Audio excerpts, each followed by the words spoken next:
everyone, welcome back to my channel. My name is Jenny. I'm here today to start my December reading wrap-up. So I have two books to share with you right now. The first book I finished in December was Small Things Like These by Keegan.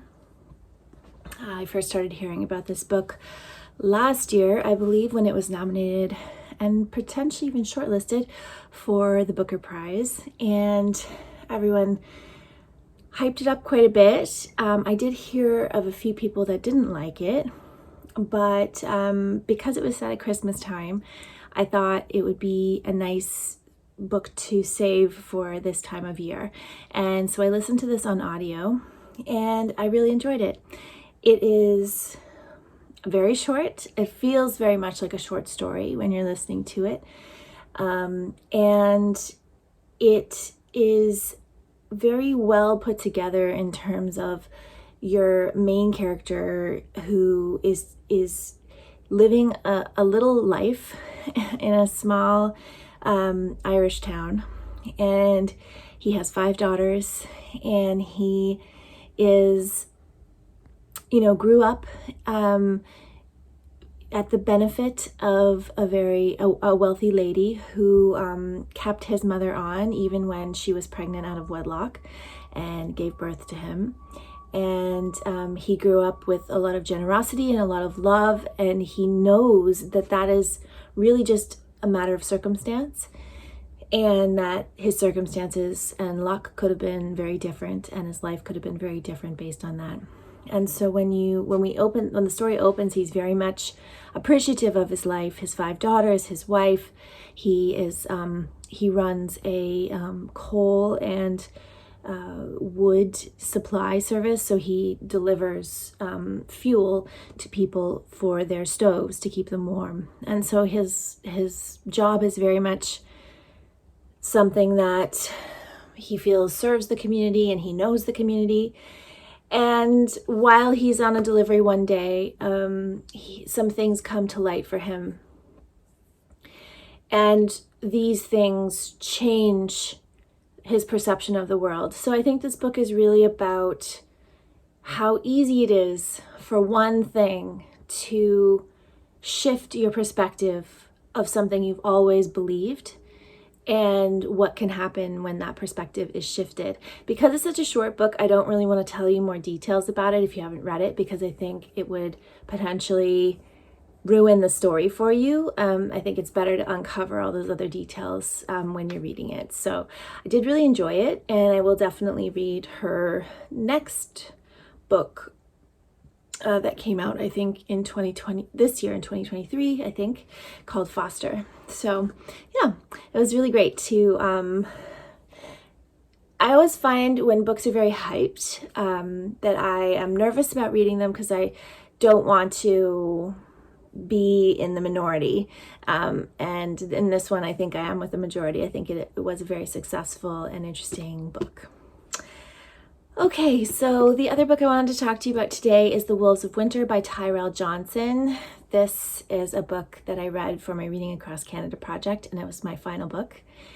Unfortunately, I didn't really enjoy it as much as I have some of the other books Reading Across Canada. It was quite challenging to find a book set in the Yukon, which, if you're not familiar, is one of our territories in Canada. So it's right beside Alaska, and above British Columbia, beside Alaska. So Tyrell Johnson is an American author who now lives in British Columbia.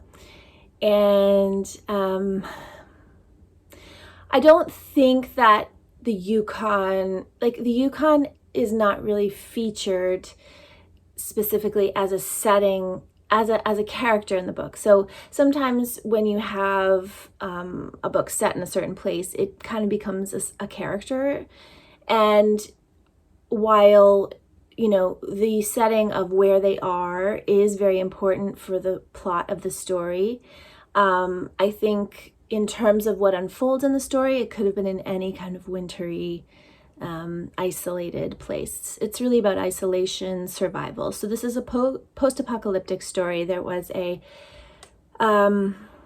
battle terrorist attack, which caused a war between the United States and unnamed countries. Well, they do name it. There's something going on with China. There's different things happening with different countries. A war ensues, and then there is a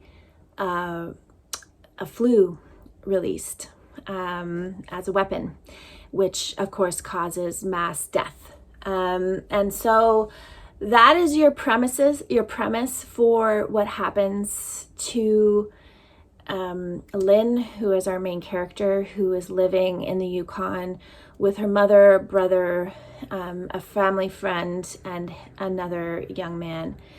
And they have learned to survive in the wilderness, and their life is very mundane.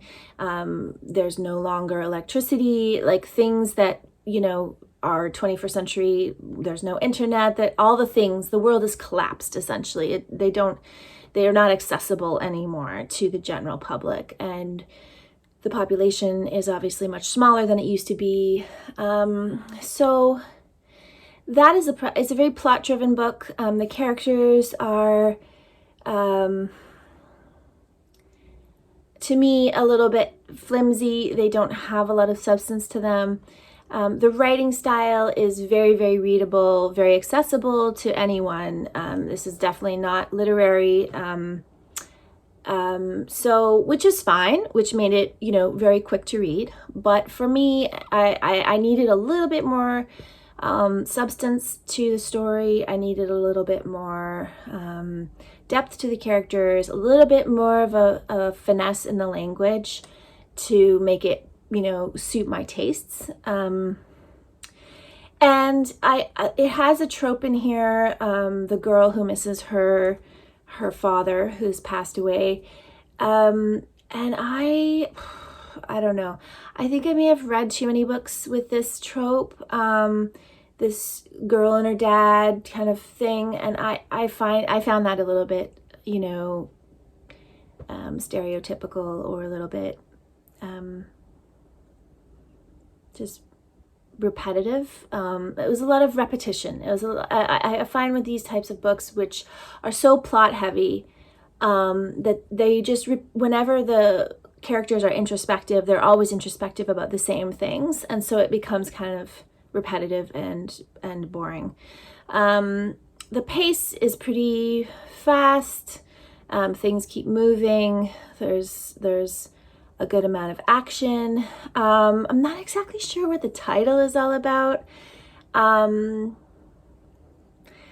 feel like it's a bit misleading in terms of like who the wolves are supposed to be. I mean, I think I know who the wolves are supposed to be, but I don't know. I feel like it could have had a different type of title that would have been maybe more connected to the plot, and maybe made me less misled in terms of where the story went and how the story progressed. Because I think based on the title, I would have thought that there was a bit more of some sort of, not necessarily supernatural, but something like a bit more connected to the idea of wolves. And I mean, the winter part is really just that seasons have kind of stopped happening. So these, nuclear bombs going off threw off the climate. And so the climate is no longer normal. So you don't have 4 seasons anymore. You basically have winter, and then you have a very brief spring, and then it goes back to winter. So anyway, yeah. So not super successful for me. But that is what happens sometimes when you try out new books, and I'm still really glad to have finished the project. And I will check in again with you when I have finished another book. Hey everyone. So I'm just recovering from a cold, so please excuse my weird voice. I'm feeling better. Yesterday was kind of my full rest day, and then today I'm feeling just the cold symptoms, not the whole body exhaustion thing. So I finished Annie Proulx, The Shipping News. I read a lot of it yesterday, because what else do you do when you're in bed and you're not feeling well? I saw the movie of this a long time ago, only enough to remember the plot very loosely, the names of the main characters. I think that was all I really remembered. I struggled with this for the first, I'm going to say even 100 pages. I think that Annie Proulx's writing style is a little bit disjointed for me.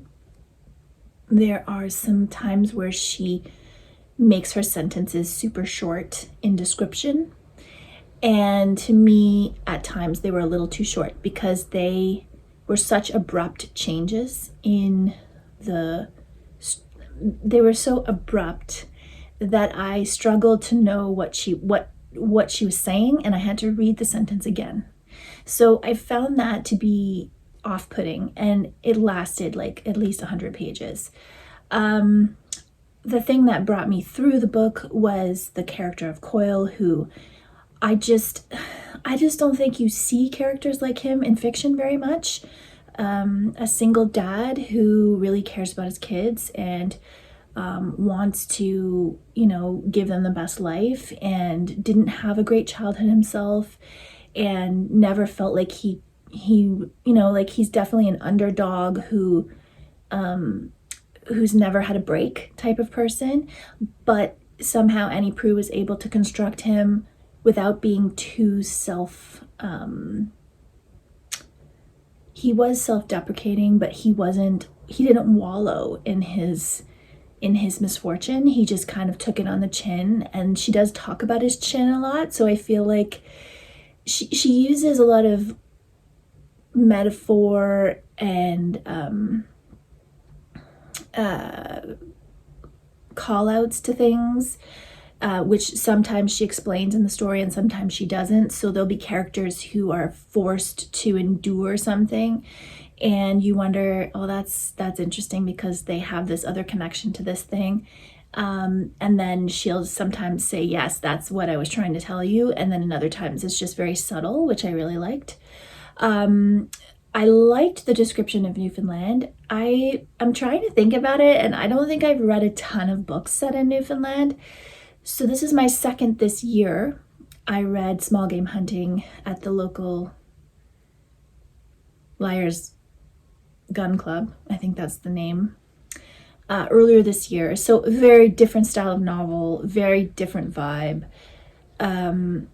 So this novel does a great job of kind of explaining the landscape of Newfoundland and inhabiting the characters, showing the kind of culture of Newfoundland in a way that is in some ways kind of stereotypical, but I think in other ways quite accurate to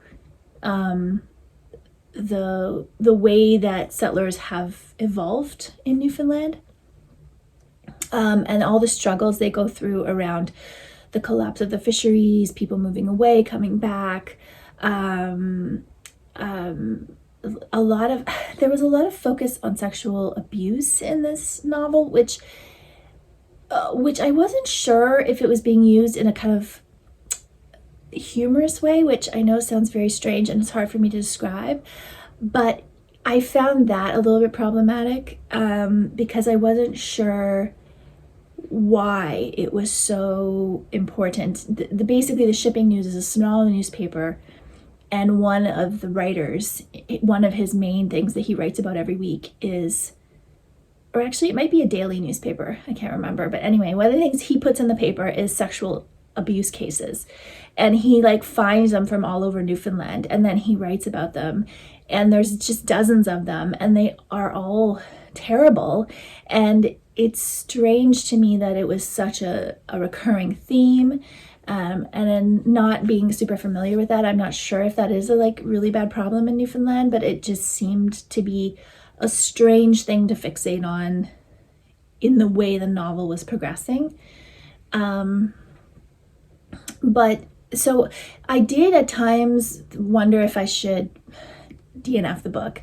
I wanted to keep reading it because it's part of a real life book club that I'm going to in 2 weeks. And So I was like, no, no, no, just keep reading, just keep reading. I also was very attached to Coil and Wavy, two of the main characters, and the children. All the children are really beautifully drawn here. And also, I would say that Annie Proulx's strength is definitely characters. She has some that are kind of take it or leave it for me, but other ones that I felt really attached to throughout the story. And I think so because she's a character-driven writer, I was able to like attach on enough to the characters and just trust that the story was gonna, was gonna get somewhere good. And it did. I really thought that the last, 100 pages was was very interesting. There were a few things that seemed to happen that were a bit sensationalistic, which I feel like I understand why people like those things in stories, but they're not really my cup of tea, so I wouldn't like seek them out in her future novels. Miraculous survival of death, or a storm that destroys something, like just like things like that, which does happen in real life, but just the way she shares the story, I think, was a little bit more of an act of God, or like something kind of magical happening. So for my first Annie Proulx, I'm really glad that I read it. I think that I will read more of her work, in particular Barkskins, which has appealed to me since I heard about it. And I was waiting because I knew I had this book and I wanted to read it before reading Barkskins. So I don't know when I will read Barkskins, probably not in 2024, but certainly somewhere down the line. I will try to remember this style of writing. I'm curious to see if she carries this style into Barkskins, because what I noticed was she did it in some parts of the novel, but not others. So it was more jarring in some places than others. So I'm just curious if that was her trying to work out some sort of style, or if it's consistent with her style that she always writes this way. I think it's reminiscent of Hemingway's shorter sentences with less, like trying to get the sentence as succinct as possible to convey what you're trying to convey. And I think that is a great writing style for the most part, but sometimes you need a little bit more in there. You need a little bit more for flow. And that's what I was struggling with, just like that lack of flow that I wanted from the sentences. So that is the shipping news by Annie Proulx, and I will check in with you again when I have finished another book. Hey everybody. So yesterday I finished a second audiobook for the month called The Christmas Murder Game by Alexandra Benedict. Now, I wasn't planning on reading this. I didn't have it on my TBR, but I added it because I wanted to listen to something Christmassy while I was puttering around the house and doing chores and things. So when it started out, I really was enjoying it. I thought it had a good pace. There's nothing original really about the plot, but I never really read, I think it might be considered a cozy mystery, even though I find that a kind of contradiction when you have people being murdered. But so I just wanted to try out the genre and see what I thought of it.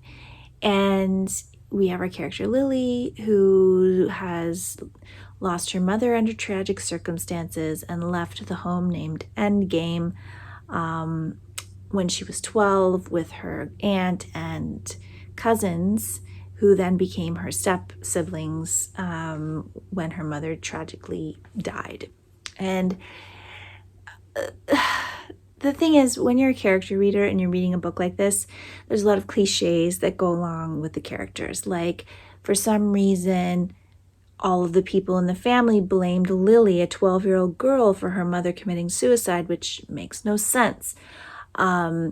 They also, so she grows up with this kind of lack of ability to believe in herself and to have courage and face the world. She's also secretly pregnant, which she's trying to keep from everyone. She is brought back to Endgame House with a cast of characters of her own family members who are all going to play a Christmas game, solving riddles, which are haikus, or haikus? Sonnets. I'm not sure. I can't even remember.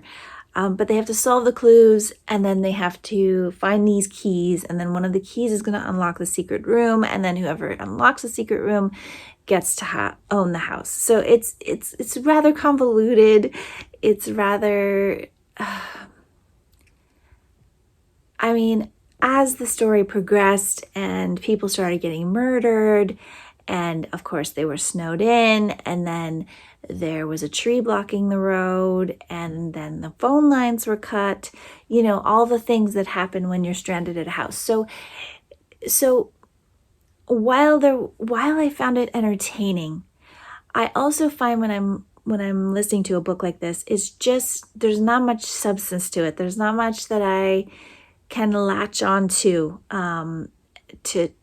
give me a connection to the book. So it served its purpose as a very entertaining thing to listen to. But at the end, I just found the ending to be so kind of farcical and wrapped up too quickly and tied with a nice little bow. And we'll just shoot this person and it'll all be fine because he was trying to kill you. Like, just, those details that I actually found took the book for me, because it was a 4-star for quite a while for me, but then it just went down to a low 3. Yeah, so that is The Christmas Murder Game by Alexandra Benedict, and I will check in again with you when I have finished another book. Hey everyone. Okay, so Elliot and I finished Watership Down by Richard Adams yesterday, and this was an amazing novel. I have to say, for me, it was 5 stars. It was pretty much, I would say, a masterpiece of nature writing. Absolutely beautiful descriptions of the British countryside, and the rabbits as characters were so interesting and complex, and you really got absorbed into this story of basically you have Hazel and Fiver, they're brothers, and Fiver can kind of predict the future, but not in a very concrete way, just through feelings. And his brother believes him when he says that something really terrible is going to happen to their warren and that they need to leave. They try to convince the chief rabbit that they need to leave, but he doesn't believe them. And so Hazel and Fiver gather a few rabbits with them and leave. And it follows their adventure as they travel lands they've never seen and encounter predators and other rabbit warrens, and try to find a place that they can be safe and call home.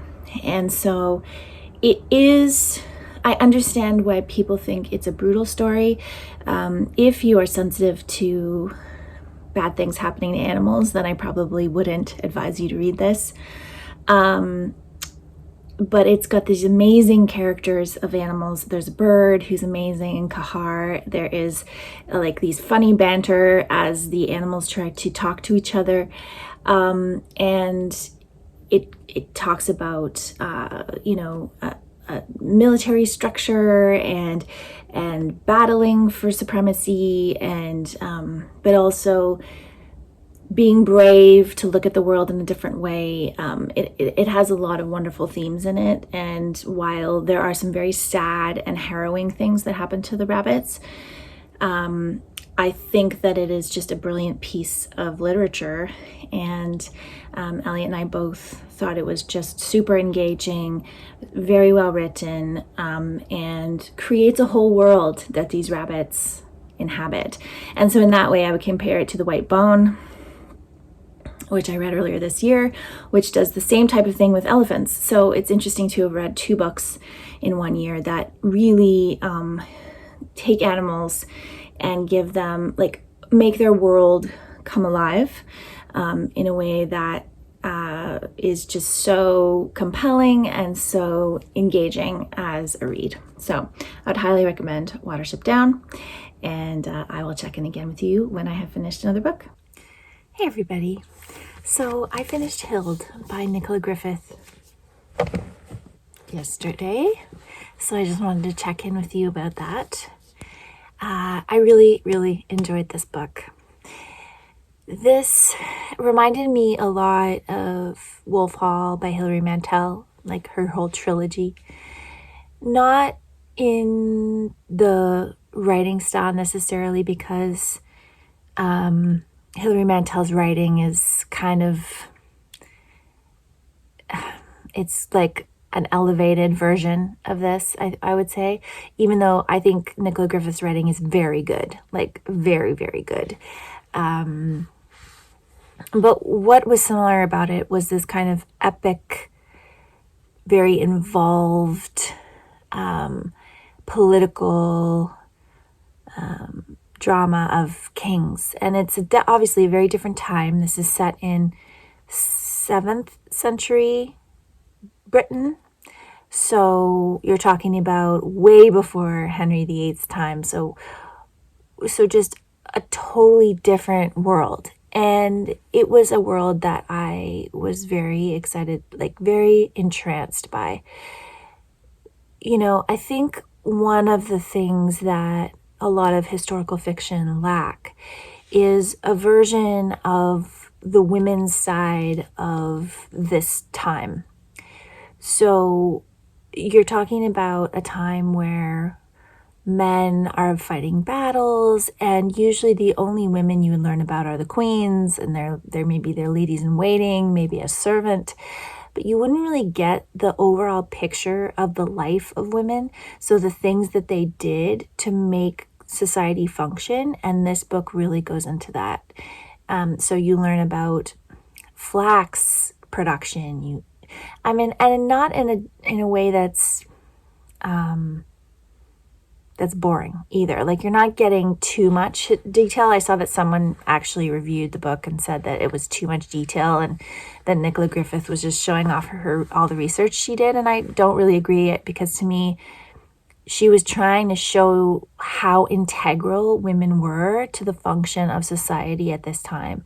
So the women of the court, the women, the higher women, the more noble-born women, and the servant women, and the peasant women were all working. They would work in the dairy. They would churn the milk. They would make the cheese. They would go out in the flax fields, decide when it was time to harvest, work on the harvest, work on the spinning, work on the weaving. They would make integral things that for trade, like they would run trade of some of these things.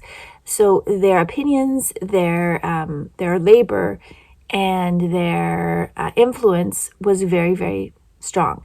And I loved that Nicola Griffith talks about that in this book. So the character of Hild is obviously the star of the story. And her character was fascinating. And she is a real life person, but obviously we don't know anywhere near the amount of detail about her that Nicola Griffith has made up in this story. But that being said, it was so interesting to learn about her, to think about her in the context of her time. She was fascinated by birds and had a really deep connection to nature. Both those things I found to be, obviously, I also love birds and have a connection to nature, so I felt very compelled by those things. There's also, of course, the Christianity and how it has how it started influencing the courts in the 7th century, and Roman emissaries coming and trying to get kings to convert, and then converting other people, and then building churches.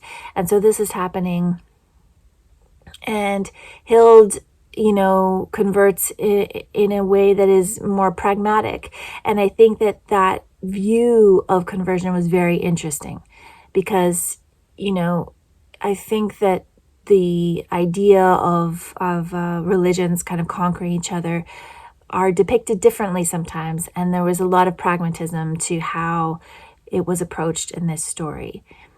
So Hild is the seer of the king. So she is the king's niece, and her mother has a vision when she's pregnant with Hild that her daughter will be the light of the world. And so this story is also about fate and about making your own fate and about what it means if a parent puts something like that on you. You are the light of the world. You are exceptional. You are going to do something amazing. And like, do you live up to it? Do you manifest it because it's been told to you by your parent? Or like, all those kind of questions are super interesting in here.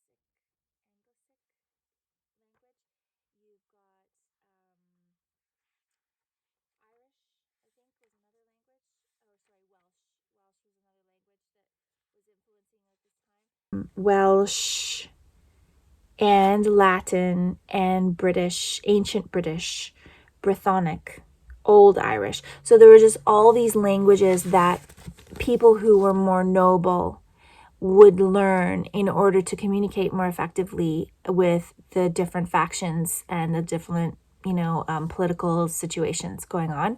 And so there was a lot of different types of names with a lot of difficult pronunciation. And so I would sometimes stumble over that a little bit because I didn't want to take the time, which is often the case when I'm reading a book like this. I'm not going to take the time to really try to figure out the correct pronunciations for things. Very rare that I do that. I don't know why. I guess I don't have the patience for it because I just want to read the story. And so I interpret the word however I interpret it, and then every time it comes up, I just read it that way. Not sure if that's the best way to do it, but that's just the way I do it. Obviously, if I'm listening to it on audio, I don't have to do that, so it's helpful. So that was the only thing that kind of stopped me at times from picking it up. But that was more in the middle. I found the end was quite compelling because I really wanted to know what was going to happen next. And it moved in a pretty good pace, I would say. So it's really interesting that this has been on my TBR for many years. I can't even remember when I first heard about it. It probably was on Melanie's channel a really long time ago. So this was published in 2013. So the next book, 10 years later, over 10 years later, is already out. It came out in October. So it's kind of to my benefit, I think, that I read this now, because now I don't have to wait very long for the next one. So I will definitely be reading the next one. I would say the earliest I will be doing that is probably in 2024, around this time, if I feel like it. Otherwise, it would be, in a couple of years, I'll read the next one. The other thing I wanted to talk about in relation to this book is the fact that there was not a lot of Christian morals. These people were not hemmed in by Christian ideas of sin and conduct. So they approached life very differently from how they did in Henry VIII's time, for example.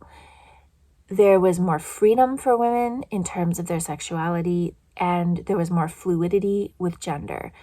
And I think that, in some ways that could be a bit of a conjecture, like Nicola Griffith making an assumption or interpreting things that way. But I also think that makes sense to me in terms of the gender dichotomies and the sexuality dichotomies that were imposed through religion. And that's not to say that these cultures did not have very clearly defined gender roles. There weren't women training to be soldiers, like women were had roles that they followed very strictly and very just like any patriarchal culture. It was still a patriarchal culture, but the fluidity, there was a fluidity to a lot of things. And Hild was an outsider because she was an exception to a lot of her gender, but she still had a lot of her gender roles that she carried, and I think she gave herself permission to be outside because of this whole idea of her fate that her mother foresaw about her. So anyway, really, really enjoyed this. And if you like historical fiction, I would say definitely give it a try. And I will check in again when I have finished another book. Hey everyone, I have 2 books to wrap up with you right now. The first one is Strangeland by Tracey Emin. Tracey Emin is a British artist, contemporary artist. She is probably one of the most preeminent artists working today. This book is a collection of her writing. So she does incorporate writing into her work. A lot of her writing has been turned into neon signs that she displays in her art shows. And this was published in 2005. So it's kind of a collection of some of her personal writings from the first 20 years of her career. They're playing video games downstairs. That's the laughter you can hear. So I thought that this book would be a bit more about her artistic practice, and it really isn't. That didn't mean that I didn't enjoy it, though. It's divided into 3 sections. The first section is called Motherland, the second Fatherland, and the third Tracyland. So she kind of takes her childhood, breaks it down into 2 parts. Her parents were not together for most of her life. So she talks about kind of the earliest years of her life. She was a twin, so her and her twins' connection, and then her mother's struggles to support them and survive because she was working class and struggled financially. And Tracey also struggled in school, so she left school quite early and had what a lot of people call a wild life. So partying and sexual encounters and things like that. She also experienced a lot of abuse around that, so sexual abuse.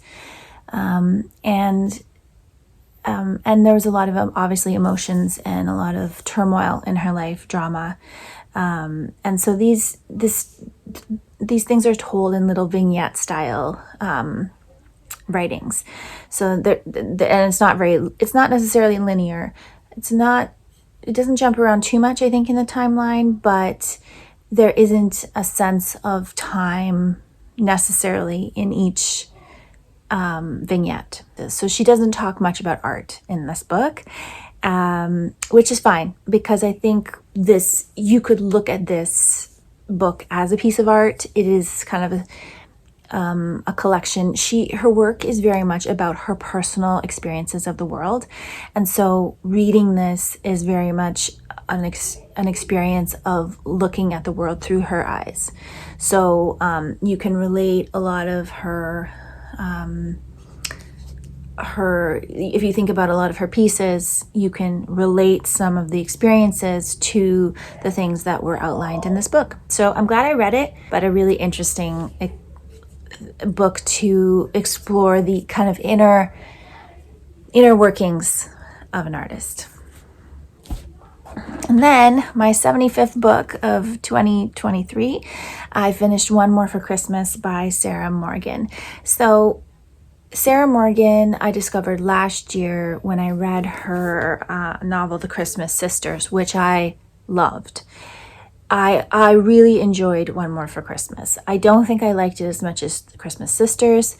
Sarah Morgan writes, I guess I would call this romance. I'm not sure, because I don't read very extensively in romance or contemporary women's fiction, which I think this is in that category. I don't really know how to categorize her books in relation to other books that are similar for people so that they can get an impression. But what I like about Sarah Morgan's writing is that her books are very much focused on relationships between family members, or forming friendships as well. So the circumstances for this story is that we have Gail, who is very, very successful Manhattan mogul. She is estranged from her daughters. They haven't talked for 5 years, and she has a little bit of an accident, and that causes her to reevaluate her life. And she asks for her daughters to be contacted, and the plot ensues from there. They all end up being in Scotland for Christmas together, and they work through their very dysfunctional relationship, work through not all the problems, but they start to reconnect, and they start to work through what problems they had during their upbringing in childhood and how they became estranged. And so there's a kind of magical quality to the stories. There's a festive quality to the stories, but they're not overly focused on the romance. There's always a little romance in there, but the romance is very much just part of the plot. It's not the whole plot, which I appreciate. And there's kind of a comfort and a warm coziness to her stories that I enjoy. So I'm contemplating potentially trying some of her other books that are not Christmas related if I'm in the mood for something along these lines. So something kind of warm and cozy. That is a One More for Christmas by Sarah Morgan. So I think I may have one more book for you. Today is December 27th. And I still have, a few more days in the year. So I think I might head to A Like Water for Chocolate next and try to have that be the last book of 2023 that I finish. And I will check in again with you if that happens, and I think it probably will. Hey everyone. Okay, so I finished my last book of 2023, and that was Like Water for Chocolate by Laura Esquivel. Translated from Spanish by Carol Christensen and Thomas Christensen.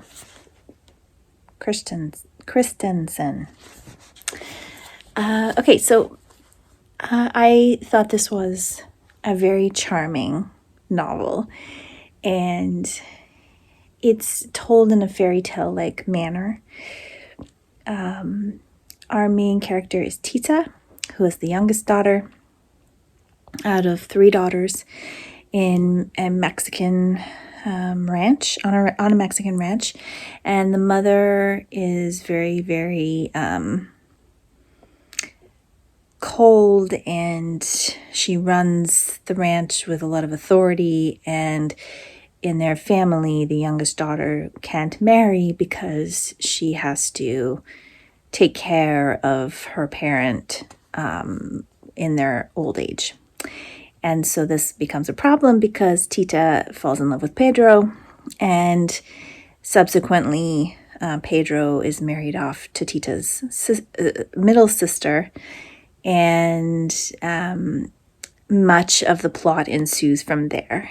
And Tita has a kind of fairy tale-esque magical ability to make people feel her emotions when she's cooking the food. And so the book is broken into 12 chapters, one for each month, and there's a recipe for each chapter. And you learn about how the food is made, but then also the story is relayed to you. Now, the chapters go January to December, but they're not 1 year. So you're not just learning about 1 year of Tita's life, but many, many years. It's just told in each month based on something happening in her life in that month, but not based on it being a one chronological year. So yeah, it was very charming. Someone described it in one of the blurbs as a tall tale, fairy tale, soap opera, romance, Mexican cookbook, and home remedy handbook all rolled into one. I think that's a pretty good description of it. It's fantastical. There's things that wouldn't happen in real life happening. There's a ghost that shows up at one point. There's, it's kind of, it's not something where you get attached to the characters, I don't think. I mean, I cared enough about the characters to keep reading, but I didn't feel like I got a lot of depth from them because they are often caricatures and they just move this little plot along with the story.